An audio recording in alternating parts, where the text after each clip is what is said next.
Sugar అన్న వర్డే ఒక bad word అయిపోయిందనమాట.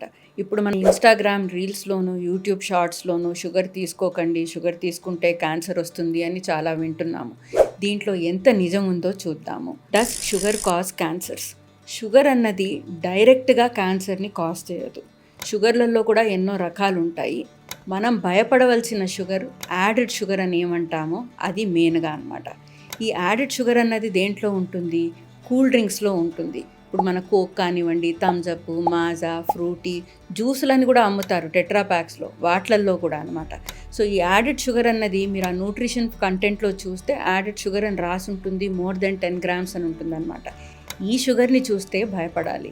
రెండోది, ఈ షుగర్ తీసుకున్నందువల్ల మనకి ఓవర్ వెయిట్ అవ్వడము, ఒబిసిటీ రిస్క్ ఉంటుందన్నమాట. ఆ ఓవర్ వెయిట్, ఒబిసిటీ వల్ల మనకి క్యాన్సర్ రిస్క్ పెరుగుతుంది. ఒబిసిటీతో పాటు 13 టైప్స్ ఆఫ్ క్యాన్సర్స్ అసోసియేట్ అయి ఉన్నాయి. సో, షుగర్ డైరెక్ట్‌గా క్యాన్సర్‌ని కాజ్ చేయదు. ఈ బ్యాడ్ షుగర్స్, ఈ యాడెడ్ షుగర్స్‌ని తీసుకొని, ఈ షుగర్స్ వల్ల మనకి ఒబిసిటీ, ఓవర్ వెయిట్ వచ్చిన తర్వాత దాంతో ఉన్న క్యాన్సర్ రిస్క్ ఫ్యాక్టర్స్ మెయిన్‌గా ఉంటాయన్నమాట. సో, ఇక్కడ షుగర్ విలన్ కాదు, ఒబిసిటీ విలన్ అయ్యింది.